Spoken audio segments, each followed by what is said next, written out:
In 1858, inside the most powerful plantation house in Chatham County, Georgia, a notary discovered something he was never meant to see.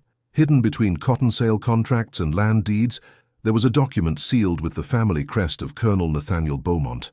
But it wasn't a will. It wasn't a business agreement. It was an intimate vow written in his own hand, addressed to a slave named Elijah. "I will be your woman, in everything but name. What you possess in me is more than ownership. It is devotion." The words trembled on the page, written in the elegant penmanship of one of the most respected men in the Georgia Low Country. And beside it, tied with silk ribbon, was a lock of the colonel's graying hair. But what shocked the notary most wasn't the confession. It was realizing that this document was worth gold, literally. Because from that moment on, the most powerful man in Savannah would depend on the silence of the one he swore to serve. Before we continue, make sure you're subscribed to the channel and write in the comments what country you're watching from. Comment where you're watching from.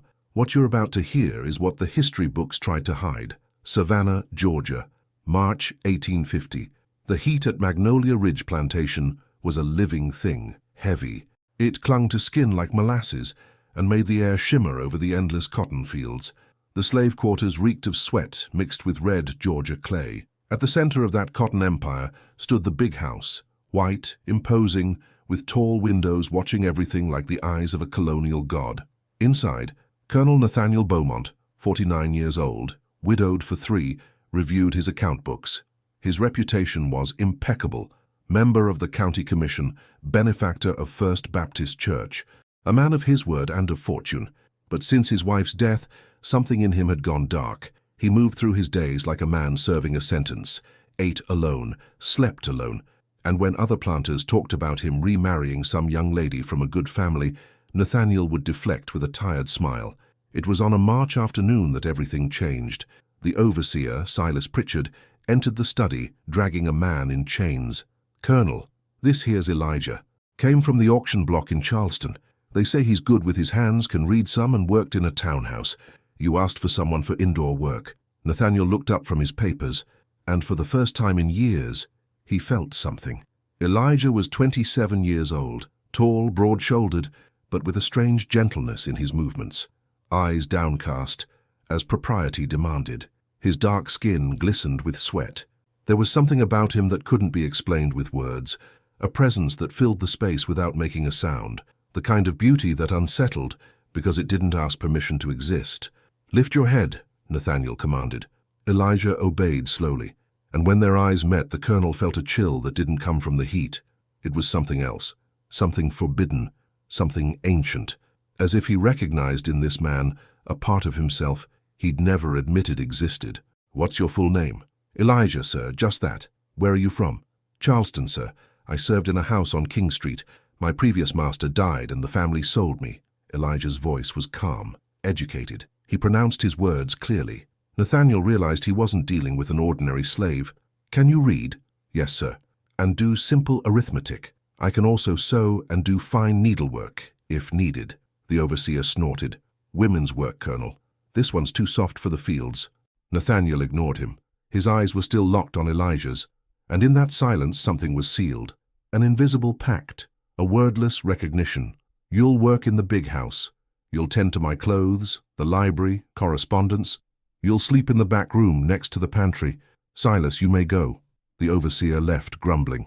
Elijah stood still, awaiting orders. Nathaniel rose slowly and walked toward him. He stopped a few steps away. The smell of sweat and weariness from the slave was almost unbearable, and yet Nathaniel didn't step back. "Look at me." Elijah raised his eyes again. "Here, inside this house, I don't want you walking with your head down like the others. Understand?" "Yes, sir. And when we're alone, you may call me by my name." Elijah blinked, confused, but said nothing, just nodded. And in that instant, Nathaniel Beaumont, Colonel of Savannah, man of God and the law, began to fall. He didn't yet know the depth of the fall, but he could already feel the emptiness beneath his feet. The first months were silence. Elijah performed his duties perfectly, organized books, pressed shirts, prepared morning coffee. He was invisible as every good slave should be, but Nathaniel couldn't stop watching him. Every movement, every gesture, the way he folded linens, the delicacy with which he turned pages. There was an intelligence in those eyes the colonel couldn't ignore. One night, Nathaniel found Elijah reading by candlelight in the library. It was late. The house slept. The slave sat on the floor with a volume of Shakespeare open in his lap. "What are you reading?" Elijah jumped up, startled, nearly dropping the book. "Forgive me, sir, I shouldn't—" "Answer me, what are you reading?" "Othello, sir." Nathaniel sat in an armchair, weary. "And do you understand it?" "Some, sir. The language is difficult, but I like the stories about men who don't fit." "Why?" Elijah hesitated, then, voice low, "Because they talk about men who weren't welcome where they were, who crossed boundaries, who became something else." The colonel fell silent. There was a truth in those words that wounded him. He also wanted to be something else, to escape himself, to cross an invisible ocean that separated him from who he really was. "Sit," he ordered. Elijah obeyed but kept his distance. Nathaniel pulled another book from the shelf. "I'll teach you to read better. Every night after the house sleeps, you'll come here and we'll read together." "Sir, why?" "Because your company does me good." The answer came out before Nathaniel could hold it back, and in speaking it, he felt the weight of confession. Elijah lowered his eyes. "I understand, sir." And so the ritual began. Every night at 10 o'clock, Elijah knocked softly on the library door. Nathaniel already waited with 2 glasses of bourbon and a chosen book. They read aloud, discussed. Nathaniel discovered that Elijah had an impressive memory and insatiable curiosity. They spoke of philosophy, history, poetry, and gradually the barriers between master and slave began to crumble. One night, while reading a passage about forbidden love, Nathaniel asked a dangerous question. "Do you believe love can exist without the body?" Elijah closed the book slowly. "I don't know, sir. I've never had the chance to find out." "Why not?" "Because I'm not free. And because I'm different." "Different how?" Elijah took a deep breath. "Since I was a child, sir, I realized I didn't fit. I wasn't like the other men in the quarters. Didn't think like them. Didn't desire like them. And I learned that was dangerous." Nathaniel's heart raced. "And what did you desire?" Elijah raised his eyes. For the first time, he defied the silence. "I desired to be seen, not as property, but as human." The air between them grew thick. Nathaniel stood, agitated. He walked to the window. Outside, the night was pitch black without stars. He could hear his own heartbeat. "And if I told you that I also feel imprisoned?" Elijah didn't respond immediately. When he did, his voice was a whisper. "Then we're both prisoners, sir, in different worlds." Nathaniel turned. His eyes were moist. "Don't call me sir when we're alone. What should I call you?" "Nathaniel." The name came out like a confession. Elijah repeated it, testing the sound. "Nathaniel." And in that instant, something broke. The colonel took a step forward, then another, until he stood inches from Elijah. He could feel the heat of his body, the scent of soap and sweat, the uneven breathing. "I don't know what I saw in you," Nathaniel whispered, "but I know that since you arrived, I wake up waiting for nightfall." Elijah closed his eyes. "Me too." Nathaniel raised his hand, trembling, and touched Elijah's face. The warm skin, the sparse beard, the firm jawline. It was the first time in years he'd touched anyone with desire, and when Elijah didn't pull back, Nathaniel knew he was lost. "If anyone finds out—" "No one will find out," Elijah interrupted, holding the colonel's hand, "because this stays within these walls." But behind the cracked door someone already knew. Silas Pritchard, the overseer, stood on the other side, and hearing those words, he smiled, because he'd just found Savannah's greatest treasure, a secret worth gold. During the following months, Nathaniel and Elijah lived a perfect lie. By day, they maintained distance. Elijah performed his tasks as always. Nathaniel received visitors, attended church, negotiated cotton bales. In the world's eyes, they were master and slave, nothing more. But at night, when the house slept, they were Nathaniel and Elijah, 2 men, 2 human beings who found each other in the only place they could be free, within those 4 walls. Nathaniel began to write, pages upon pages of confessions. "I don't know when I stopped being just your master. I don't know when you became the only reason I wake. I only know that for the first time in 49 years, I feel alive." Elijah read the writings in silence. Sometimes he wept.